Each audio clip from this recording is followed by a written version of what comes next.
آج کی میں ویڈیو میں آپ کو بتاؤں گی کہ ریکرنٹ مسکیریجز یا حمل کا بار بار ضائع ہونا یا اٹھرا کی بیماری کیا چیز ہے اور اس کو آپ کس طریقے سے ٹھیک کر سکتے ہو۔ اگر تو آپ بار بار حاملہ ہوتی ہیں لیکن آپ کی پریگننسی اینڈ اپ ہو جاتی ہے مسکیریج کی فارم میں، یا پھر بچہ ڈیلیور ہوتا ہے 1 مہینے کے بعد اس کی ڈیتھ ہو جاتی ہے، یا پھر آپ کی اوول پھٹ جاتی ہے، یا بچے کی جو دل کی دھڑکن ہوتی ہے وہ رک جاتی ہے، یا بچے کی گروتھ رک جاتی ہے، یا پھر آپ کی بچہ دانی کا منہ چھوٹا ہے جس کی وجہ سے بچے کی ڈیلیوری 20 ویکس میں ہو جاتی ہے۔ اگر اس طرح کا کوئی بھی مسئلہ آپ کو ہے تو یہ ویڈیو اینڈ تک لاسٹ میں دیکھیے گا۔ کوئی بھی کپل جب ہمارے پاس ایسا رپورٹ ہوتا ہے جن کی ایک ہسٹری ہے کہ ان کی بار بار پریگننسی اینڈ اپ ہو جاتی ہے مسکیریج کی فارم میں، تو ایسے کیسز میں ہم کچھ بیسک ٹیسٹ کرواتے ہیں ان کی اگلی پریگننسی پلان کرنے سے پہلے، تاکہ یہ پتہ لگایا جا سکے کہ بیسکلی یہ اٹھرا کی جو وجہ ہے وہ کہاں سے آ رہی ہے۔ پھر اس چیز کو ٹھیک کیا جاتا ہے، اس کا علاج کیا جاتا ہے۔ ساتھ پریگننسی کو سپورٹ کرنے کے لیے، یعنی جب وہ عورت حاملہ ہو جاتی ہے تو اس کو سپورٹ کرنے کے لیے کچھ میڈیسنز اور کچھ ٹریٹمنٹ بھی کیا جاتا ہے،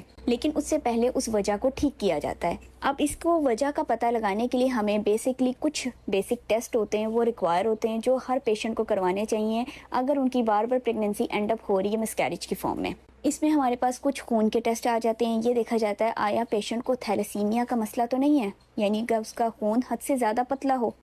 خون کے اندر کلوٹنگ ڈس آرڈر ہو۔ دوسرا یہ دیکھا جاتا ہے کہ ان کو شوگر یا بلڈ پریشر کا مسئلہ تو نہیں ہے۔ آپ عام جو اپنی شوگر چیک کرواتی ہیں اس سے یہ جج نہیں کیا جا سکتا کہ آپ کی 3 مہینے کی شوگر کی پروفائل کیسی ہے، اس کے لیے آپ کا ٹیسٹ کیا جاتا ہے HbA1c کا ٹیسٹ۔ تیسری جو چیز آپ کی دیکھی جاتی ہے وہ یہ دیکھی جاتی ہے کہ آپ کو کوئی کنیکٹیو ٹیشو ڈس آرڈر تو نہیں ہے۔ اس کے علاوہ آپ کا تھائرائڈ ہارمون دیکھا جاتا ہے۔ اگر آپ کا TSH بہت زیادہ ہائی آتا ہے تو اس کی وجہ سے بھی آپ کی پریگننسی بار بار اینڈ اپ ہو سکتی ہے مسکیریج کی فارم میں۔ اگلی چیز جو ہم آپ کی دیکھتے ہیں وہ یہ ہے کہ آپ کا ٹرانس ویجائنا اسکین کیا جاتا ہے، اندرونی الٹرا ساؤنڈ کیا جاتا ہے، جس کے اندر آپ کے بچہ دانی کی ساخت دیکھی جاتی ہے۔ کہیں بچہ دانی کا جو منہ ہے وہ چھوٹا تو نہیں ہے ضرورت سے زیادہ، جس کی وجہ سے بچہ جلدی ڈیلیور ہو جاتا ہے، یا بچہ دانی کمزور ہے کہ اس میں حمل کو جکڑ کے رکھنے کی صلاحیت ہی موجود نہیں ہے، تو اس چیز کو ویریفائی کیا جاتا ہے۔ جب یہ تمام رپورٹیں، یہ تمام ٹیسٹ ہو جاتے ہیں، پھر اس کی بیسس پہ آپ کو ٹریٹمنٹ دیا جاتا ہے۔ اس کے علاوہ ہسبینڈ کا سیمن انالیسس کا بھی ٹیسٹ کروایا جاتا ہے۔ اس کے بعد ڈاکٹر کے مشورے کے ساتھ آپ اپنی نیکسٹ پریگننسی پلان کر سکتے ہیں۔ جب آپ پریگننٹ ہو جاتی ہیں پھر ڈاکٹر آپ کو بلاتی ہے اور آپ کو کچھ میڈیسنز دیتی ہے پریگننسی کو سیف بنانے کے لیے،